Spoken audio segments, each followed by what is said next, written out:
You know that outfit that makes you look expensive without trying too hard, yeah? We are creating that outfit today in this video. Hey loves, it's your girl Whitney Highway and you're welcome back.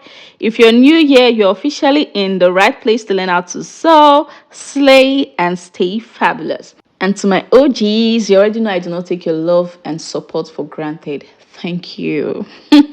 So let's dive right into the making of this elegant butterfly bubu dress. And don't forget to practice because, like I would always say, practice makes perfect. Okay?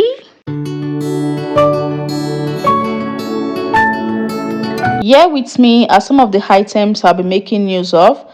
So I made use of this fabric right here and it is called the Chantilly lace and I got 4 yards of this. You can actually use any fabric of your choice. I also did made use of bias for turning the hem of the dress. So this is quite optional. If you don't want to make use of a bias for turning the hems of your dress, no problem, you can skip the bias part. But if you want to make use of a bias, make sure to get a bias that complements the colors of your fabric or that is similar to a color in the fabric. Okay, in cutting out the fabric, I went ahead to spread it out on the table like so, and then I went ahead to fold it into two like this, and I will ensure to arrange it properly. So to get the fabric width for making this butterfly bubu dress, I will go ahead and mark out half of the shoulder measurement I'm working with. And from the shoulder measurement, I'll mark out the sleeve length. That is how long I want the sleeve of the butterfly dress to be. The shoulder measurement I'm working with is 15 inches. Half of it is 7.5 inches and that is what I've marked out. And from the 7.5 inches mark, I went ahead to mark out the sleeve length. So for this dress, I want the sleeve length to be 17 inches. And that is how I arrived at the width of fabric needed for making this butterfly dress, and I went ahead to cut it out. Moving on, because the front and the back pattern of a butterfly dress are usually drafted and cut together, I will go ahead and duplicate or clone this, giving me 2 of this. And that is exactly what I've gone ahead to do here. So this will be for the back pattern and this will be for the front pattern. So right now I'll go ahead and start drafting out the butterfly dress. And firstly, I will go ahead and mark out the neck width here, and I made use of 3.75 inches. For the neck depth, I came down by 4 inches, and I'll go ahead and connect the neck width to the neck depth to get the neckline of the butterfly dress.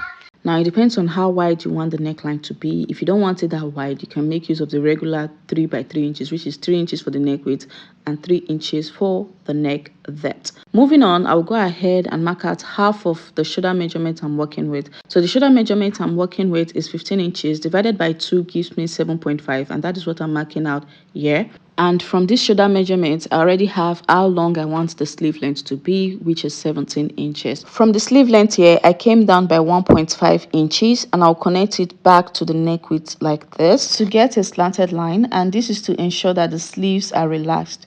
Moving on, it's time for me to mark out the gown length. That is how long I want this bubu gown to be. So for the gown length, I want this bubu gown to be 58 inches long.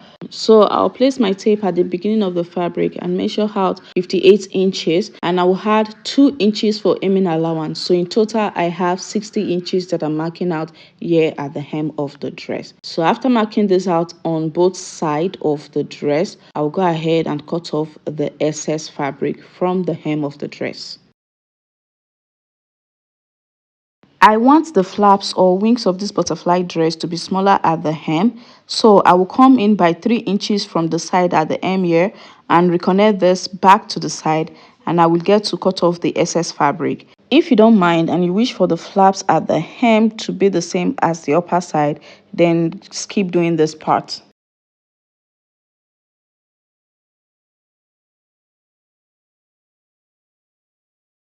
Moving on, I'll go ahead and cut out the neckline and also cut out the shoulder and the sleeve slant like so. And with this, the front and the back patterns are ready. So for the front neckline, it has a little slit at the center front. So for the slit, I'll come down from the neckline by 3 inches like this at the center front, and I'll go ahead and cut it open and stop at the 3 inches mark. Now I will go ahead and spread out the back pattern, making sure that the right side of the back pattern is facing me. After which I'll bring in the front pattern, and in placing it, I'll make sure that the right side of the front pattern is facing the right side of the back pattern. So I'll place the shoulders on each other, and right now it's time to close up the shoulder using half an inch twin allowance. So here I've gone ahead to close up the shoulder, and right now it's time to close up the side seam of this butterfly dress. When it comes to butterfly dresses, to close up the side, it is usually done on the right side of the fabric. So to do that, I'll flip this fabric to the right side and then fold it into two like so. So please watch to see how this is being folded. And I will carefully arrange this. After folding this into two, it's time to mark out the bust point, which is the shoulder to nipple measurement, and also the waistline and the hip line. So from the shoulder here, I'll go ahead and mark out the bust point, and the bust point I'm working with is 12.75 inches. From the shoulder, I'll also go ahead and mark out the front waistline, and the front waistline I'm working with is 20 inches, which I've marked out. Next, from the waistline, I came down by 8 inches, and this gives me the hip line. So I hope you get to see the markings. I could not use another color of chalk because I'm marking this out on the right side of the fabric. And with the bright color this fabric has, I am trying as much as possible to avoid any stain on it. Moving on the bust point line, I will go ahead and divide the round bust measurement by 4 and mark it out. And the round bust measurement I am working with is 47. Divided by 4 gives me 11.75. And I marked it out here, like so. After marking it out, I went ahead to add 1 inch for ease allowance. And I brought in a pin to pin down the fabric at the 1 inch ease allowance mark. Moving on the waistline, I divided the round waist measurement by 4 and mark it out. And the round waist measurement I'm working with is 45 inches. Divided by 4 gives me 11.25, which I've marked out. And I added 1 inch for ease allowance. And I also went ahead to bring in a pin to pin down the fabrics at the 1 inch ease allowance mark on the waistline. Next, on the hip line, I went ahead to divide the round hip measurement by 4 and mark it out. And the round hip measurement I'm working with is 46 inches. Divided by 4 gives me 11.5 inches, and that is what I've marked out here. And I went ahead to add 1 inch allowance for ease. And I also brought in a pin to pin down the fabrics at the 1 inch ease allowance on the hip line. Moving on, I will connect the bust measurement on the bust point line to the waist measurement on the waistline, and from the waistline I'll connect to the hip measurement on the hip line. After connecting these 3 points, I'll go ahead and extend the line downward in a flesh shape, more of like an A shape like this. And once I get to the hem here, I'll make sure that the A-shaped line is at least 7 inches away from the end of the flap, okay? After doing this, I'll turn the fabric over to the other side. You know you have to sew on both sides. So I have drawn the line on the left-hand side, and it's now time to draw the line on the right-hand side. And take note that I'm doing all of this on the right side of my fabric. So I will go ahead and flip this over to the other side. And as you can see here, the pins are already serving as a guide to show me where I marked out the bust measurements, the waist measurements, and the round hip measurements. So it's just for me to go ahead and connect from the pin on the bust measurement to the pin on the waist line and to the pin on the hip line here. And then I'll go ahead and connect this to the hem using the A-shape line. And I will ensure that from the end of the flap to the A-shape line is at least 7 inches. So after doing this, I'll go ahead and take out the pins and open this up.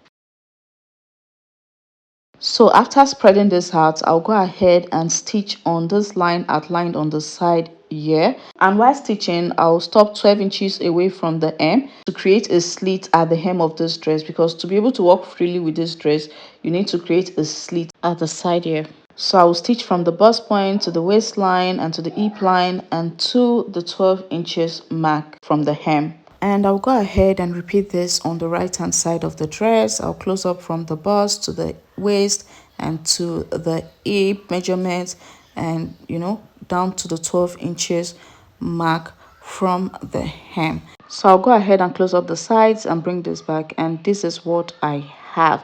So when closing up the side, you have to use a thread that is very similar in color to the fabric, that matches the color of the fabric, and that is what I have done here. So that's why you can't see the thread that I use for closing up the side. But this is it. I've closed up the side, and this is what you also have here. This is the slits. This is it. I've closed up the side here, and this is the opening for the armhole where the hand will pass through. And now it's time to turn the hem of the edges, which are the hem of the dress, the ends of the flaps, and also the neckline. So to turn the hem of the dress, I'll go ahead and fold in few inches at the edge here, and go ahead and fold in the 2 inches on the wrong side of the fabric, and run a stitch on the edge from one side of the hem to the other side of the hem. And I'll also go ahead and turn the hem of the back pattern using this method. Now, to turn the hems of the flaps, like I earlier stated, I'll be making use of a bias. But if you don't want to make use of a bias, go ahead and turn the hem of the flaps by using the previous method. To make use of the bias, I'll go ahead and open it up and place one end of the bias on the right side of the hem of the flap, and after stitching it down, I'll flip it over to the wrong side like this and sew on the edge round it. So that's what I'll also do on the other end of the flap, and I will repeat the same thing on the neckline to turn the hem of the neckline using bias. So I'll open one side of the bias, place it on the right side of the neckline, and stitch it round. After stitching it round, I'll turn the bias over to the wrong side of the neckline, and then stitch on the edge. And this is what I have after turning the hem of the neckline.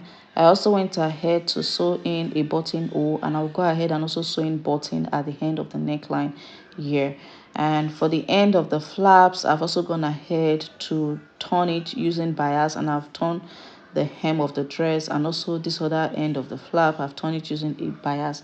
And that is it on how to make this elegant butterfly bubu dress. If you've stayed up till now, meaning you enjoyed this video, and if you find this video helpful, please do well to hit on that subscribe button, and do not forget to hit on the notification bell so you'll be notified whenever I drop a new video. And don't forget to like, share, and comment. So see you on my next video, and until next time, keep your stitches neat and stay creative. So see ya.